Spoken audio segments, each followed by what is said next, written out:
this before I introduce sanctions. All right. So they go together because they're sanctions and incentives, because we're looking at behaviors that societies are going to encourage. So what are some behaviors that our society encourages? So we might say going to school, obeying traffic laws. Let's see some other ones.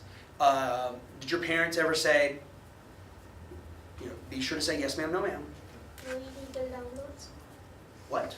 No illegal downloads. No illegal downloads. That would be a good sanction, right? Because they're saying if you illegally download stuff, you can get punished.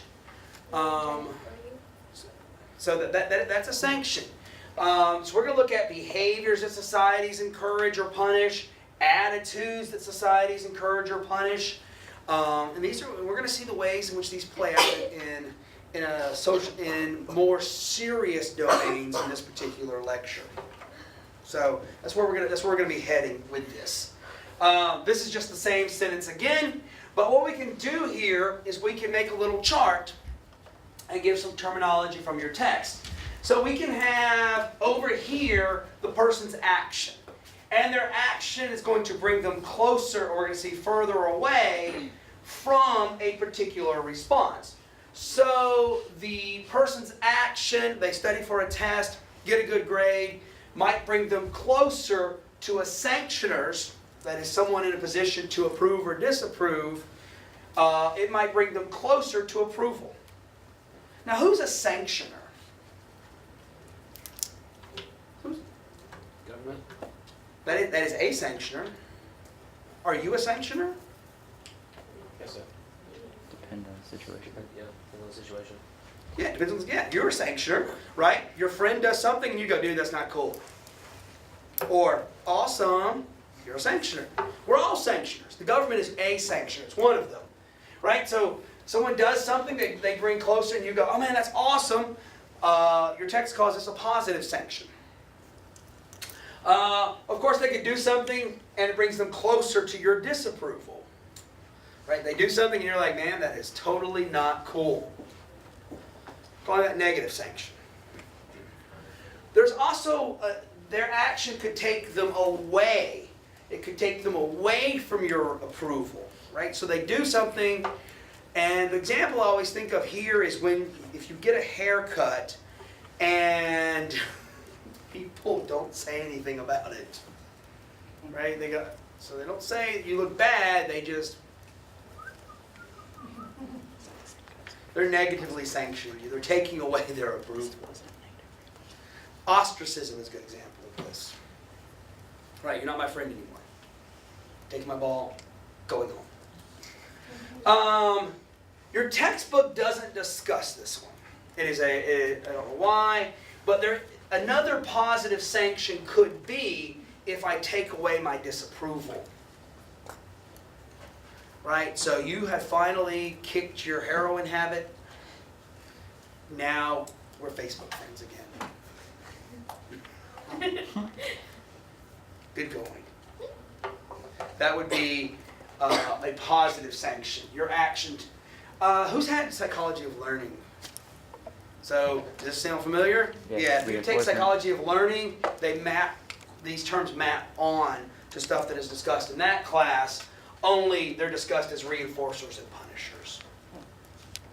So, I don't know why these different terms are being used throughout the different fields, but one of my goals is to show the connection between these.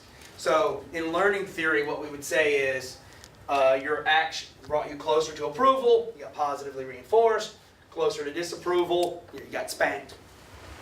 Positive punishment, it took you away from approval, we call that negative punishment. Take you away from disapproval, we call that negative reinforcement. These terms map together quite nicely. So, your textbook discusses positive and negative sanction, that's what they mean.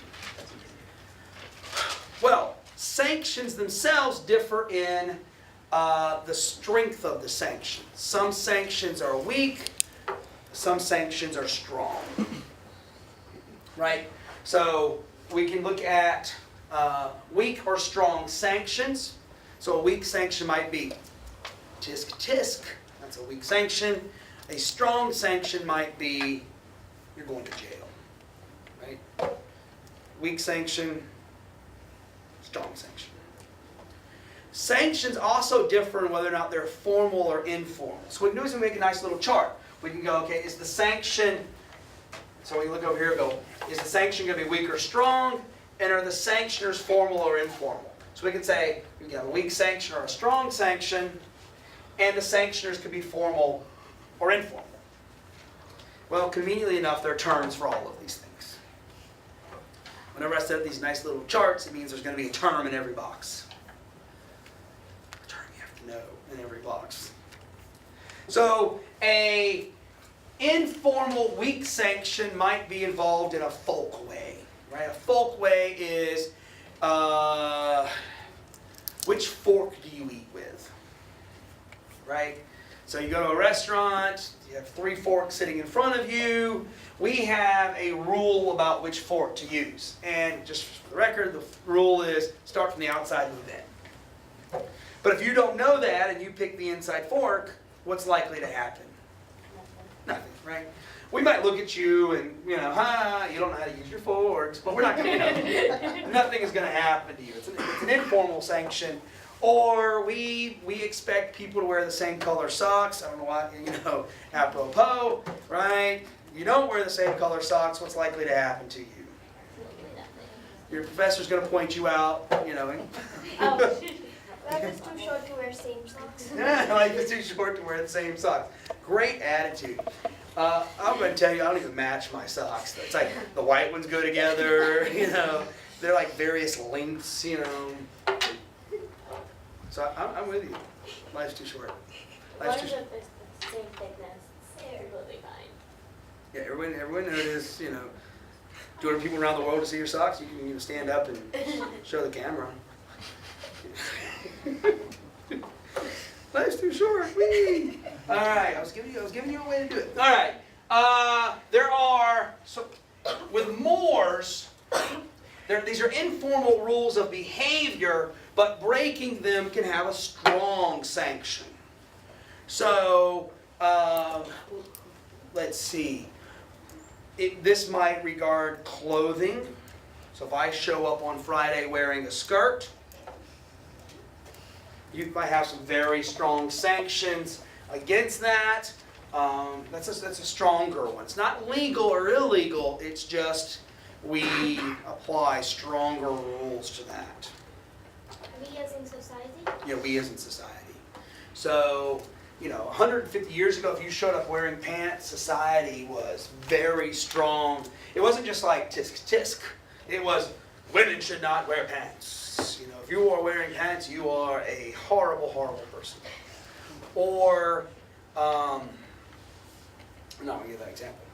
So mores are things that are more deeply a part of the society, and breaking them might have very serious sanctions.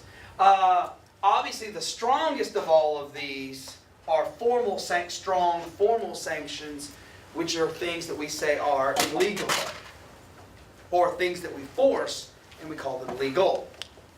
So if you break laws, you might go to jail. Well, there's a box that's missing. What might be a formal weak sanction? Like jaywalking.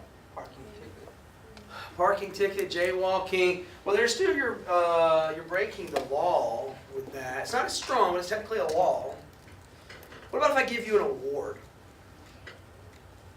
Right? If I'm going to give you a plaque if you do well. That's a very weak sanction comparatively, but it's formal. Right? I formally acknowledge that you have earned this award. So we might put awards in that box.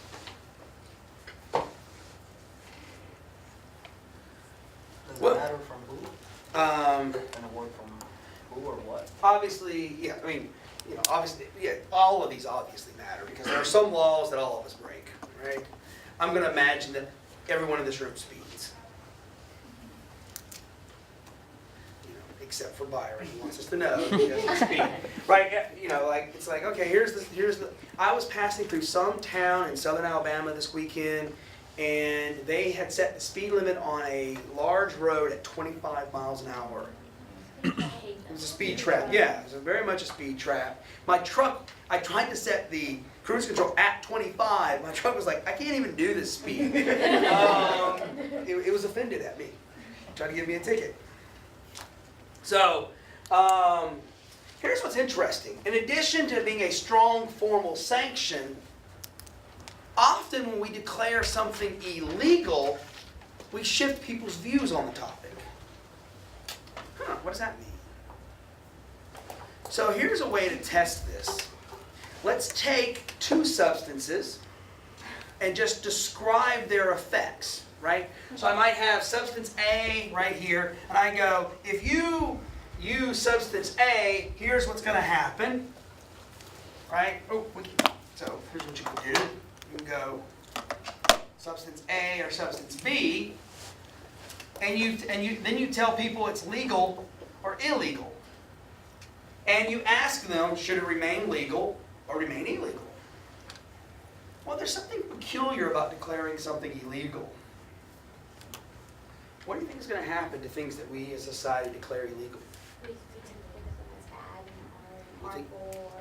We tend to think it was bad or harmful. Let's just give some examples before we get to this one, though. Just so y'all can have a flavor for what these things are. Like, we have a norm that most families are what size? Four people. 4 people. You know, mom, dad, mom, dad, kid, right? Kids. So, what's likely to happen to this family here if they go out in public and they go, these are all my kids? Are they going to get arrested? What's likely to happen, though? I'm gonna stare. Yeah, the staring is going to be an informal. People would question them. This is not something It's gonna be illegal, or it's not right. Yeah, people are going to say it's not right. And if you go, why isn't it right? You're just going to go, Yeah, you don't have the answer to that. yeah, right? Because remember, freedmen, like we don't really, we don't have a strong reason. In fact, this used to be the norm, right? In our culture, this used to be the norm. Jewish family like that then? Like Jews, they have this thing where they don't do abort, they're against abortion. One of the things about these mores and these behaviors, because the chapter's also on deviant, and what we're going to see is it is almost impossible not to be deviant, right? In some cultures, some time periods, this is completely acceptable. For example, in the quiverful movement, if these people were quiverfuls, they're just getting started. They're like, oh, you have a small family. I remember those days. How many people are in this family, guys? How many? 13 kids. How many? 13 kids. 13 kids. They're just getting started, right? They barely have two baseball teams. We have nothing on the gutters. They have nothing on the Duggars. Well, the Duggars are part of the quiverful movement as well. And from a neutral perspective, there's nothing inherently good or bad about the quiverful movement. If you're in the quiverful movement, this is considered perfectly acceptable. If you're outside of it, we go, Or others, let's say you're walking down the street and you see this mom and her two, boy and girl. Do we have any laws that say little boys can't wear princess dresses? What's likely to happen to this mom, though? She's gonna be shunned. So Depends on Yeah, she'll what probably country be you're in. she'll probably be shunned or ostracized. Or people are going to ask her, why are you letting your son wear that? If she's like, well, who cares? He's 3.